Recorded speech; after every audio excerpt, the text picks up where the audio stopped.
Welcome to Temple Buddhist Center's Sunday morning meditation. I'm Kristen, and I'm honored to be here and of service to you today. We hope our service this morning finds you happy and healthy, but know that if you are struggling, we hope that Temple Buddhist Center can be a source of refuge for you as we open our hearts to you and your loved ones. Let's begin this morning with a few conscious breaths. Taking a few moments to ground, to experience the body and breathe together. Conscious breathing is where you seal the mouth, breathe deeply through the nose, and pause for a moment before releasing slowly so that the exhale is longer than the inhale. Let's begin.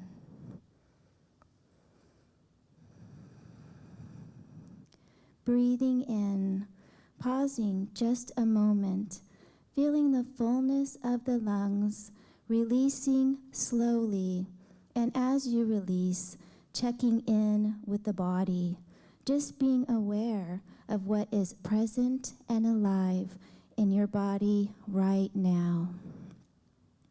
A second conscious breath.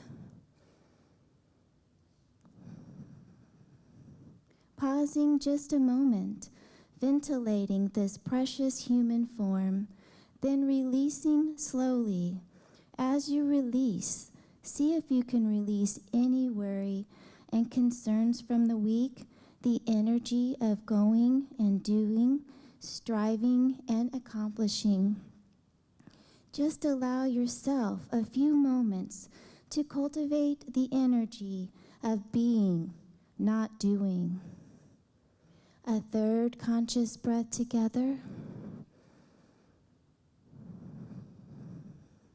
Releasing slowly, and as you release, taking time to invite into your awareness the present moment, fully arriving in the here and now.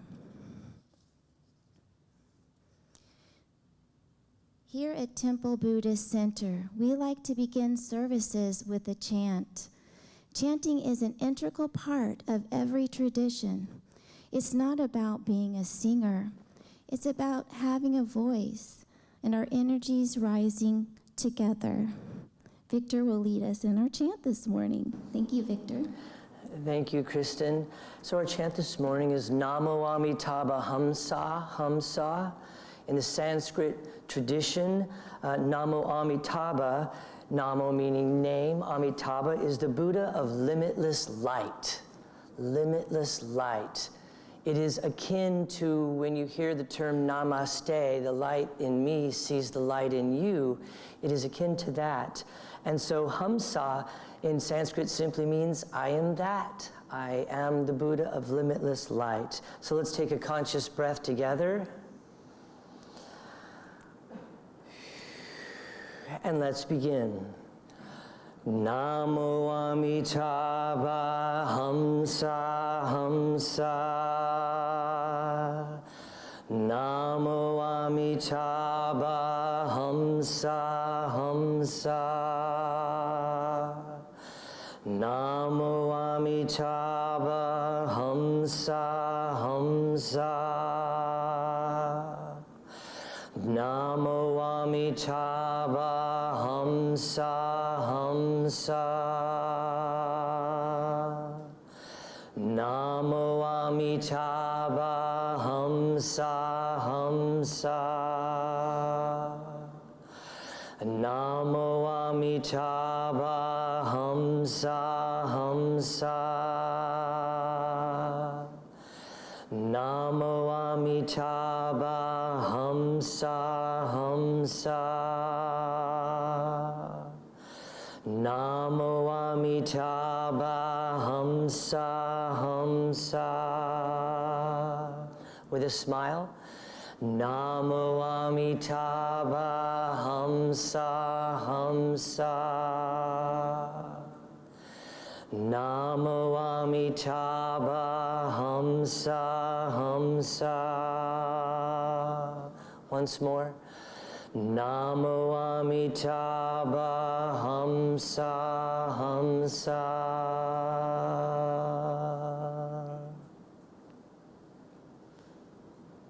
That was wonderful. I hope everyone feels centered.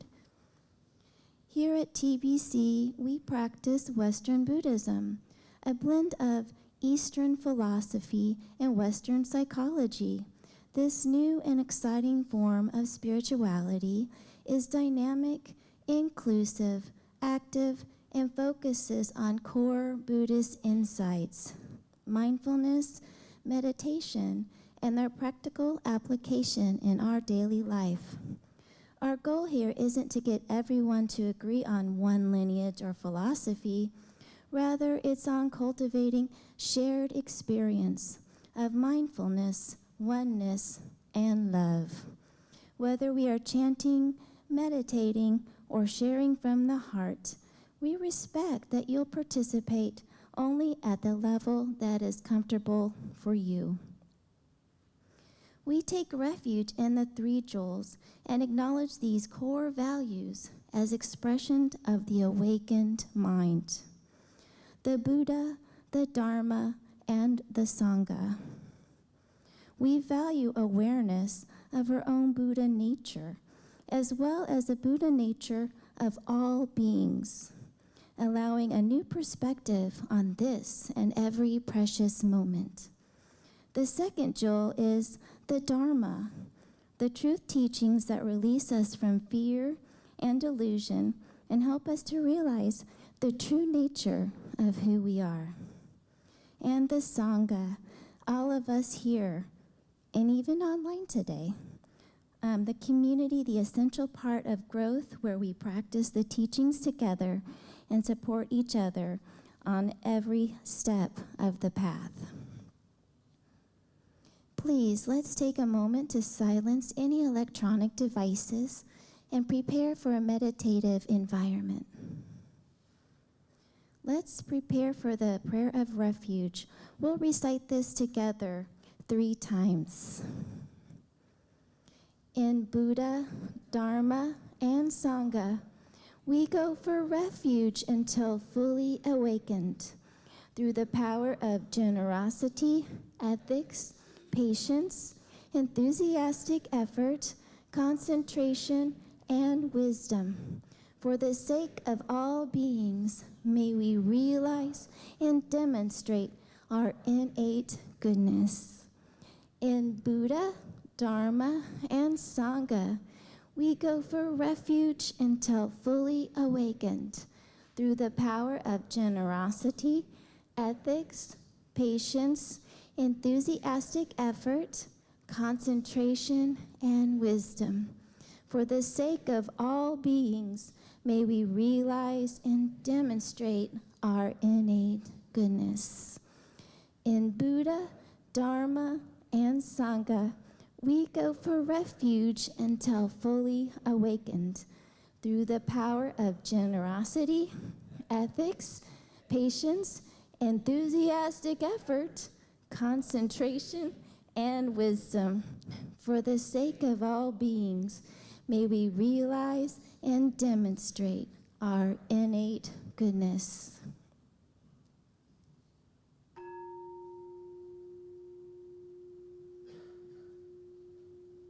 As we enter a time of meditation, if you have an extensive practice, then I invite you to practice in a way that is fitting for you this morning. If you are new to meditation, we will begin with an opening dedication. We will sound the bell 3 times. There will be a brief guided meditation, and we will spend approximately 12 to 15 minutes in what we call noble silence. Let's begin by breathing together.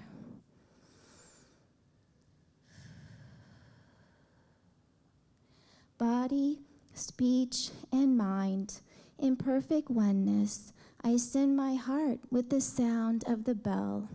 May the hearers awaken from forgetfulness, transcend the path of anxiety and sorrow, and realize the true nature of who they are.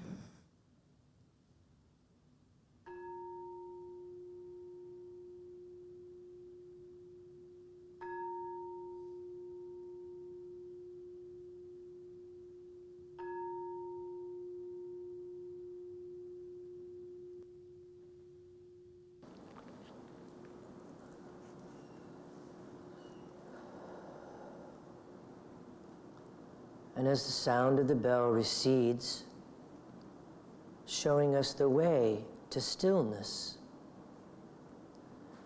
whatever you need to do to partner with the body to find a new, deeper level of relaxation and ease, perhaps another conscious breath, or a stretch or a shift of the posture, inviting mind and body together to continue moving more deeply into stillness, helping the body to become gentle, relaxed, easy and light.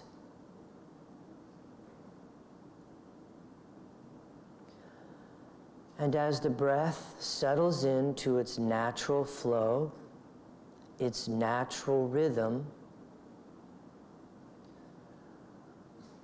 we look one more time to the body, making sure that there are no points of tension, contraction, releasing the forehead, letting the eyebrows unfurrow, the shoulders drop, the belly softens. And from here, we can bring our awareness to awareness itself, noticing when the mind becomes aware of a sound, perhaps in the room or outside in the hallway or the street, noticing when the mind becomes aware of a sensation, like the feeling of hot or cold, perhaps an itch or an ache or a tummy rumble, and noticing when the mind becomes aware of a thought or a string of thoughts. All these things come and go. All these things simply rise and fall. They come into awareness and they leave. Ours is to create space, plenty of room for all of that to simply appear and disappear.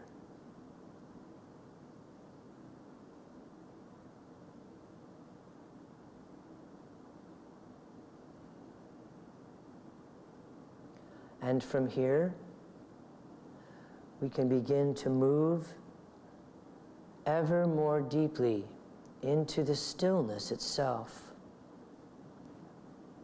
The vast, open stillness.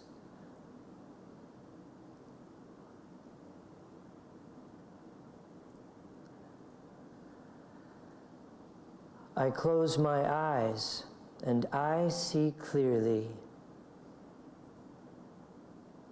I stop trying to listen and I hear truth. I am silent, yet my heart sings. I seek no contact and find union. I am still and move forward. I am gentle and need no strength. I am humble and remain whole, returning again and again to the breath, returning again and again home.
And so I invite you to bring your awareness to the sense door of sound, noticing the sound of my voice or any sounds in the hallway.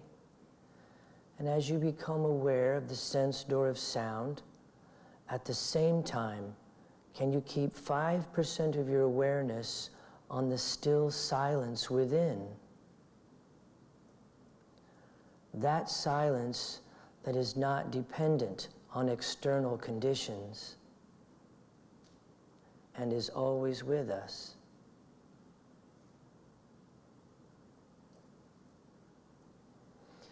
Next, I invite you to bring your awareness to the sense door of touch, feeling your clothing upon your skin, or feeling the chair or the cushion beneath you. And as you become aware of matter, material, form, at the same time, can you keep 5% of your awareness on that which is formless? In other words, can you be aware of awareness itself?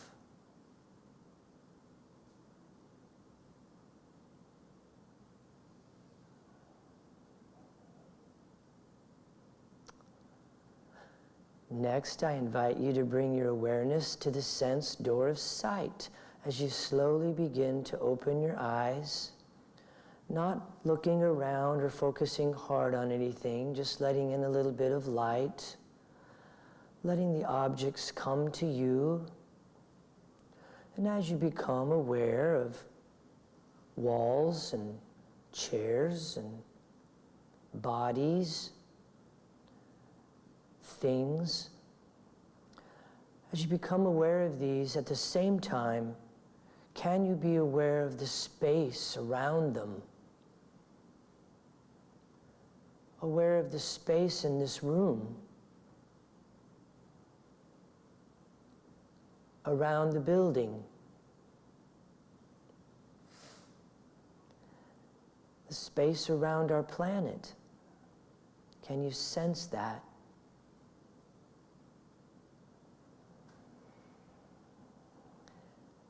And next, I invite you to bring your awareness to the breath as we take a conscious breath together. Holding for a moment and releasing. And as you release, become present in the here and the now, in this time and in this place.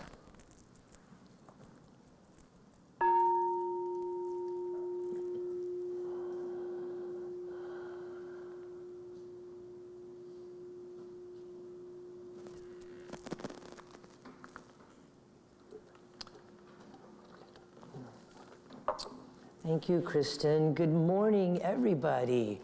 We have a wonderful, robust Sangha this morning.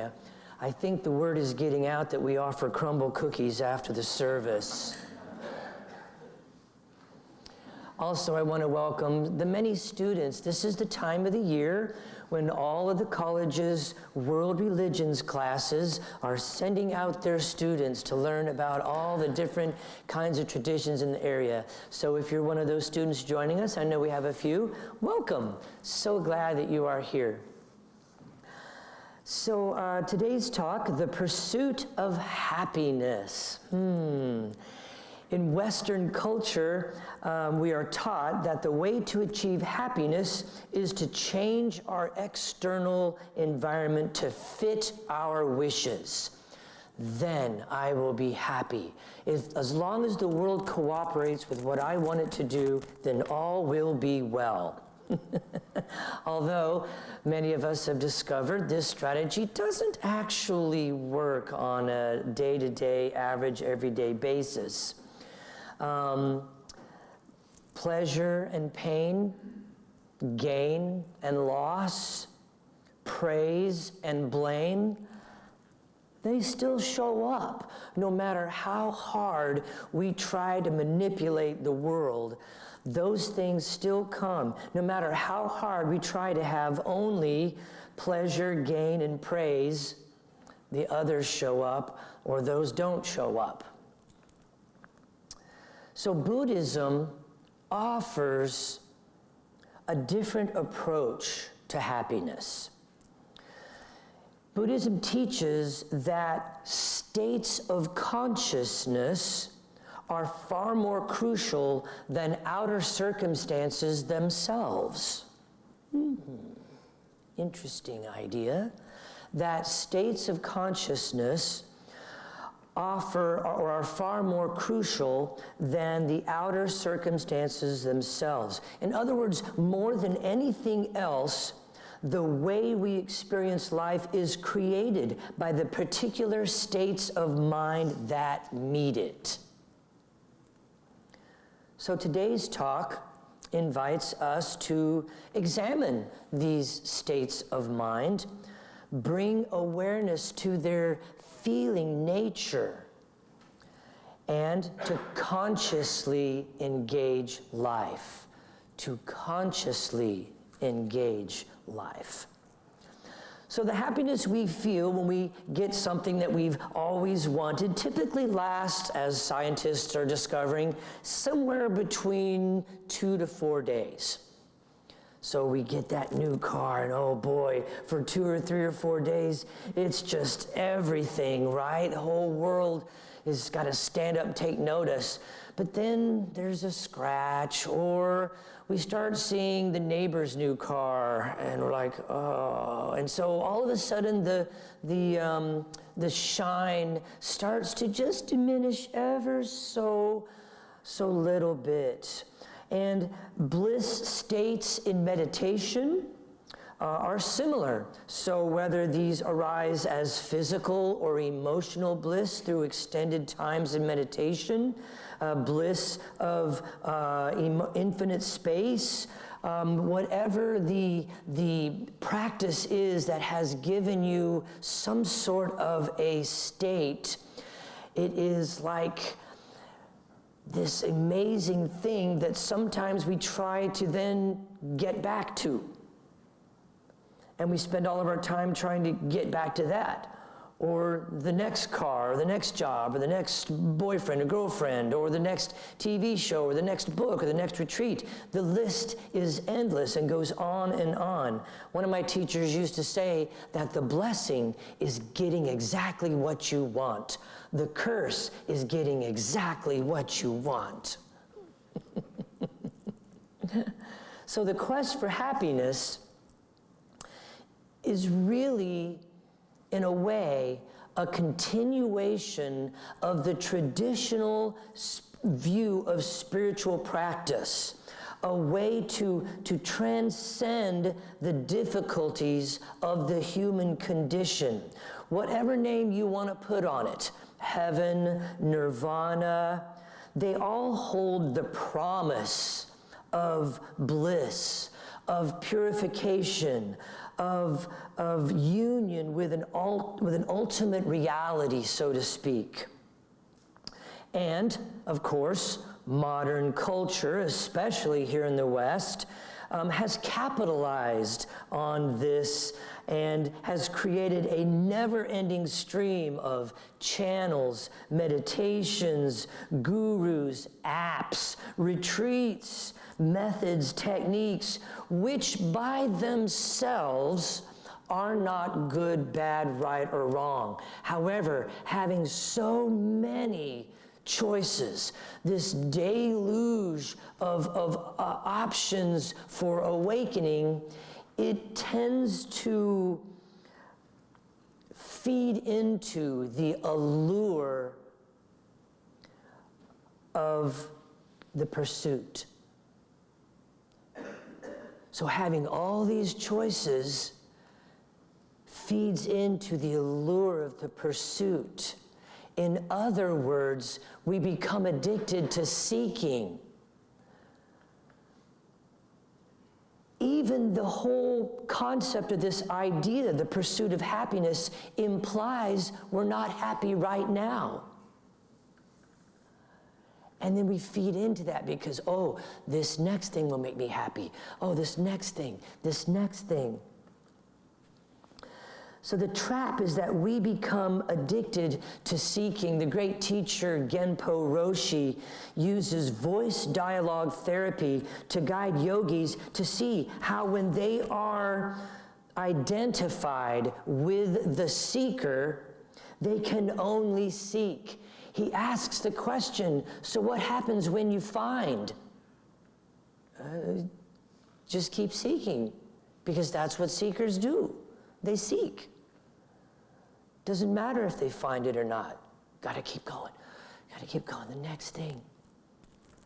So take a moment right now and just think about, what are you seeking in your practice?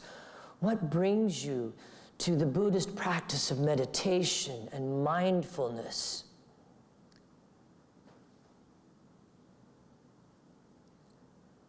Is it a kind of transcendence, arising above the difficulties of the human condition? If you think of freedom as a state, you are in effect looking for a kind of heaven, a kind of nirvana, something to get to, something that I will acquire, something to achieve. And so the wonderful author and teacher Ken MacLeod says that if you think of freedom as a state, instead think of freedom as a way of experiencing life itself, a continuous flow in which you meet what arises in your experience, open to it, do what needs to be done to the best of your ability, and then receive the results. It's kind of a Buddhist Macarena. You meet what arises in your life, you open to it, you do what is ever you can do within your ability and your level of consciousness to do, and then you open to the results.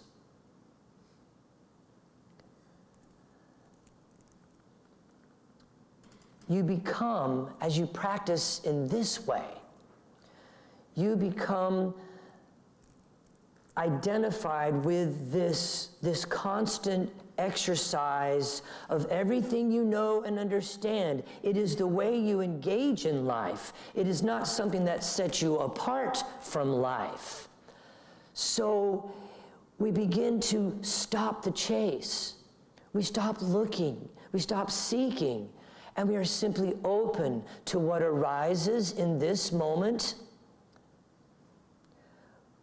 We, like I said, open to it, and then we do whatever needs to be done, whatever is asked of us in that moment. Sometimes it's nothing. Sometimes it's stillness and silence. And we do the best we can in that moment, which is what we've always done. But look at how we judge the past. Look at how we judge ourselves then through the eyes of who we are now. That's not fair, because at that time we did the best we could with the level of consciousness we had. As we already know as practitioners, the first noble truth: life is tough. Life is suffering. But when you see and accept what is actually happening, even if it is difficult and painful, mind and body relax. There is no resistance. There's no fighting. There's no more war, inside or outside. There is instead an exquisite quality that comes from just experiencing what arises. No judgment, no commentary, no story making, no blame, no judgment. This is what is right here, right now. Experiencing what arises completely, with no separation between awareness and experience itself.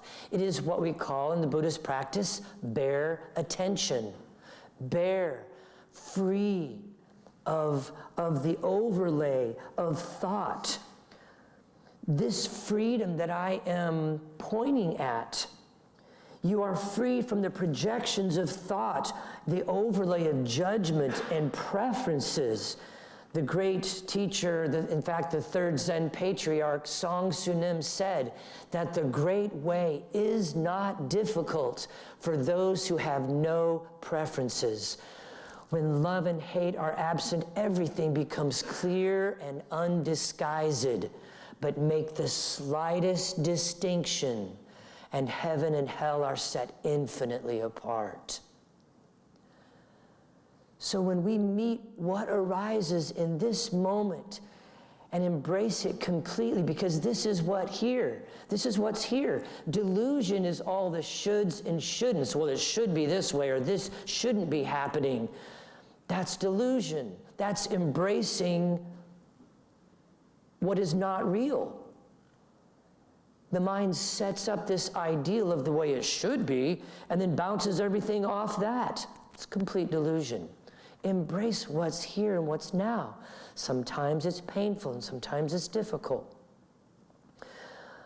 But when we're able to meet these things without the overlay of the past or judgments or preferences, then we are awake and we are present to this moment, to this life, and are actually participating in life instead of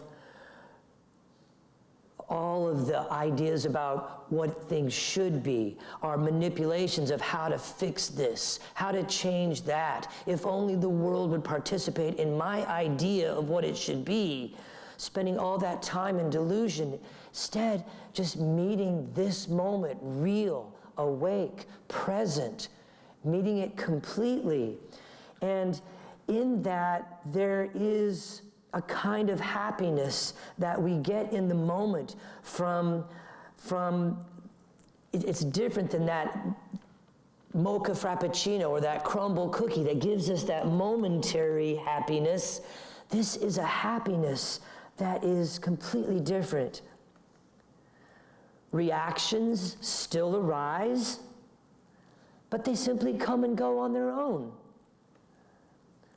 They come and go like snowflakes that land on a hot rock, or the mist in the morning sun, or like a thief in an empty house. They just rise and fall. What is freedom?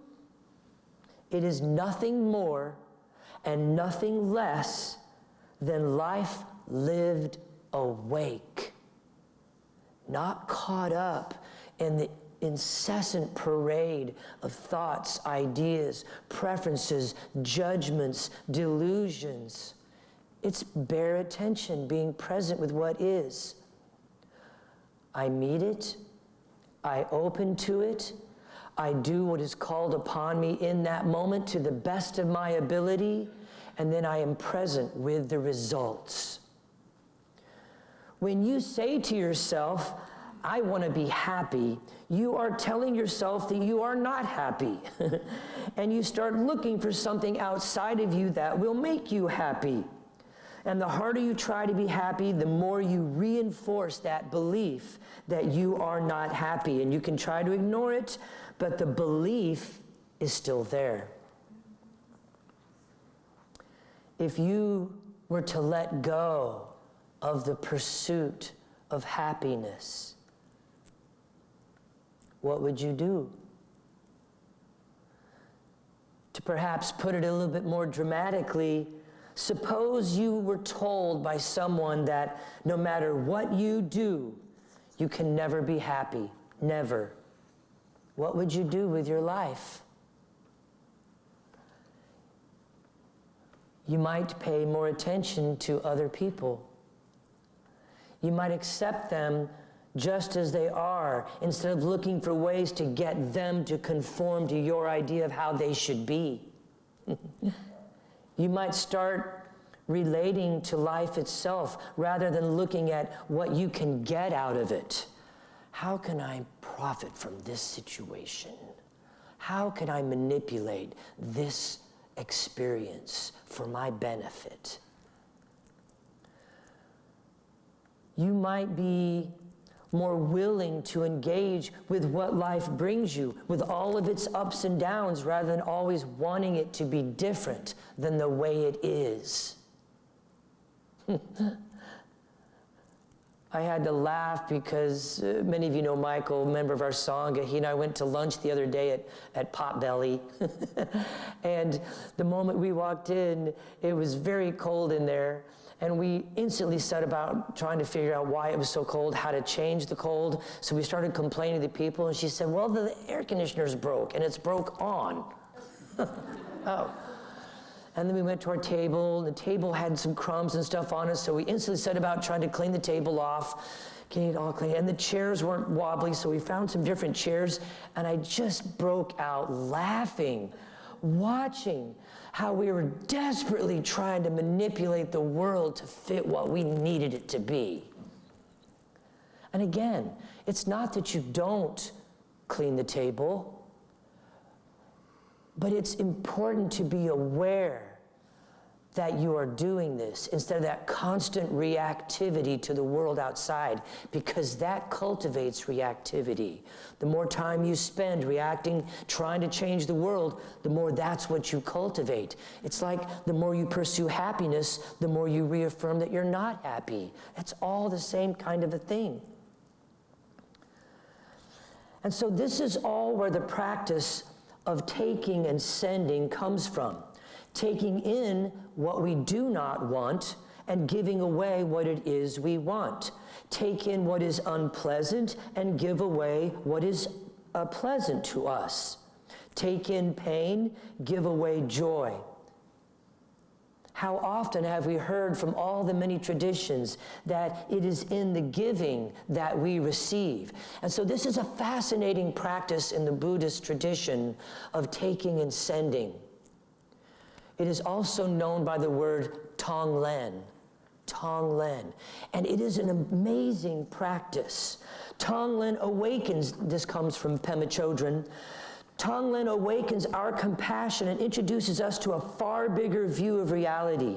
It introduces us to the unlimited spaciousness of shunyata, or emptiness.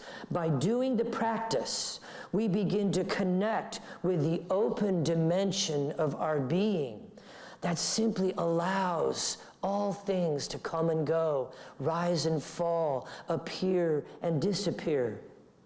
Tonglen can be done for those who are ill, for those who are dying, or have already passed.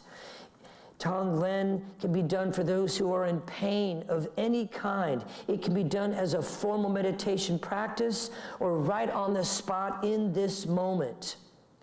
You see, usually we look away when we see someone suffering. Their pain brings up fear or anger or judgment in us. It brings up our resistance and our confusion. So we can also do Tonglen for all the people just like ourselves. All those who wish to be compassionate but instead are afraid.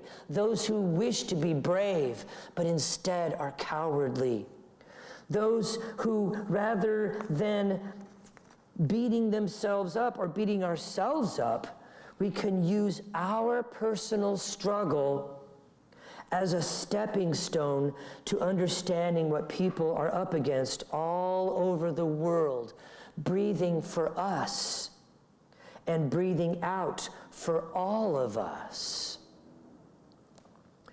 So the practice of taking and sending is our homework for the week. Again, it's interesting that we can forget about being happy, put it aside, be present in this moment, open to what is. And how do we do that? We can use the practice of taking and sending. And so when we see someone that is lonely, breathe in their loneliness. Let our hearts transmute that into connection, into union for them. Feel that for them. When we see someone who is suffering from a place of lack, breathe in that lack. Let our hearts transmute that into abundance, seeing them getting everything they need to nourish, to help them feel that abundance. When we encounter someone that is angry, breathe in their anger into our hearts. Let our hearts transmute that into kindness and compassion. And in doing this practice, we transform ourselves from looking for happiness so that I can be happiness, and instead bring about a wish for happiness for the whole world, for each and every individual. And it is in that giving that we receive. This is where we will find what we are looking for, by giving it away.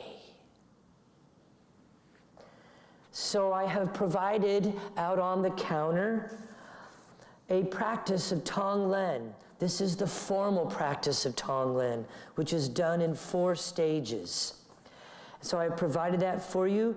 There's one on the counter that you can take a picture of on your phone, or there is also a music stand that has the paper version of it. So I invite you to take this practice home with you today. And from this week, I invite you to begin working with Tonglen and see what happens. See if perhaps what we have been looking for all along hasn't indeed been looking for us.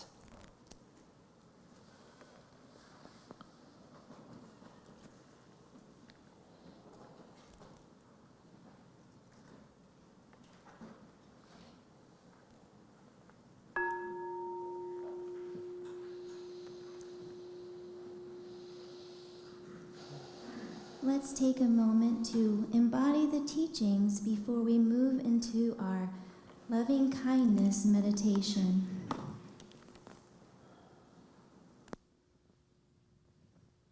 For a loving kindness meditation, you may want to put your hands together in front of your heart, or perhaps just put a hand on your heart. Some form of this kind of lets you connect to the heart practice, or you can put your hands in your lap, palms open, whatever feels comfortable to you. Right now, place an image of yourself in your mind's eye, how you see yourself, this precious human form. After you have this image in your mind's eye, say silently these words of metta. May I be filled with loving kindness. May I be safe from inner and outer dangers. May I be well in body and mind. May I be at ease and happy. Conscious breath together.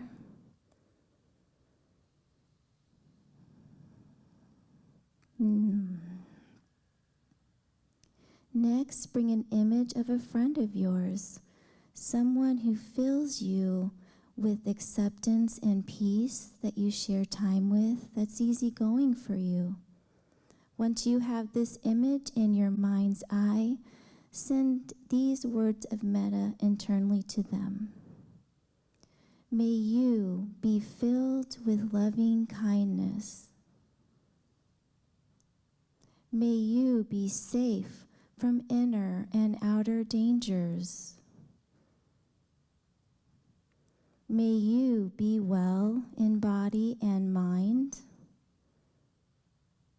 May you be at ease and happy. Another conscious breath together.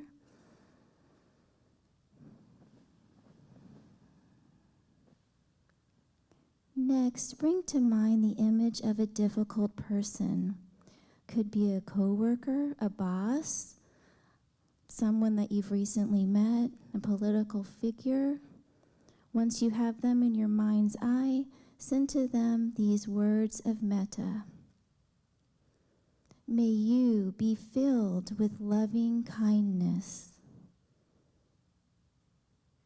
May you be safe from inner and outer dangers. May you be well in body and mind. May you be at ease and happy. Another conscious breath.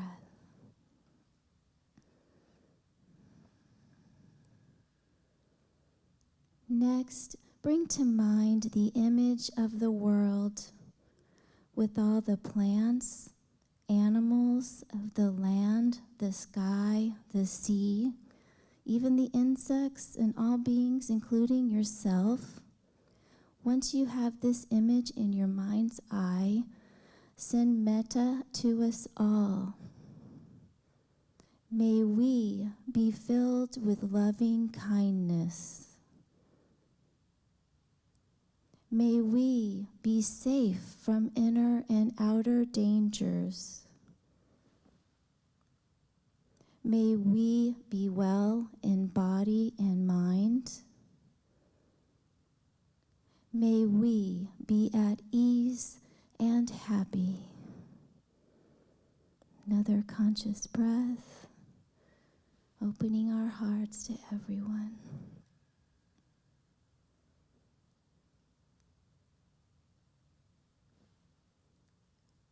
And in this true spirit of dana, the Buddhist practice of generosity, temple services are given freely. In the same way, if you choose to give, please give with a generous heart, not in return for something that you have received, but so that others who may seek refuge in the Sangha can find it here at this temple. Dana boxes are located right here on the lower floor near the back of the temple. Thank you to all of our wonderful volunteers, and thank you to our TBC ambassadors, those who have committed regular electronic donations. It's not about the amount. The monthly giving helps us to set a budget here at TBC. If you would like to become an ambassador, go to templebuddhistcenter.com and click on the Love Offering button. Thank you so much for your insight and your knowledge of the Dharma, Victor. Thank you so, so much. And thank you to everyone online. And thank you, each one of you that are here today. Waiting for Victor to thank everyone. How do you thank the people online? I don't know. I think you got everyone. Okay, let's prepare to close our service with the bodhicitta dedication. We'll say this together one time. May the pure, brilliant sun of bodhicitta dawn in each and every heart and mind, dispelling the darkness of suffering and confusion unstoppably until all are illumined and awakened. And with our hands together in front of our hearts, let's go forth from this place in innocence, guided by the wisdoms of our hearts. So let's open our eyes, open our hands, shine our light into the world. Namaste.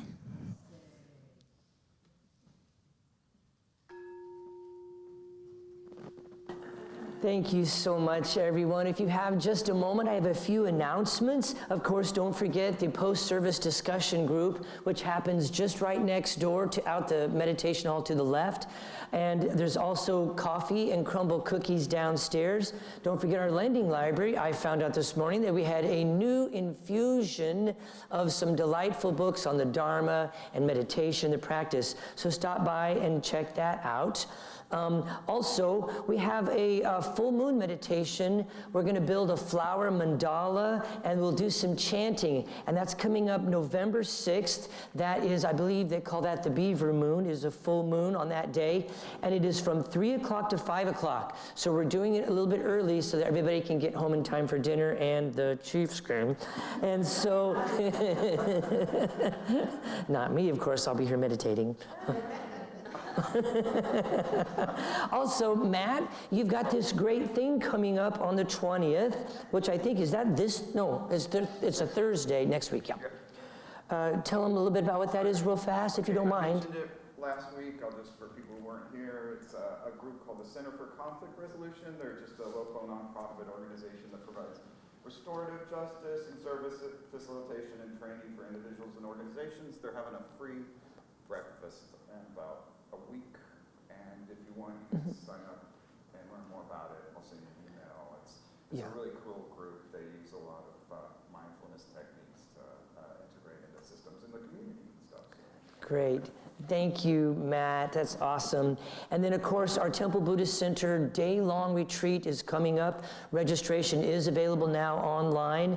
Our retreat is October 22nd, and our theme is fear masquerading as wisdom.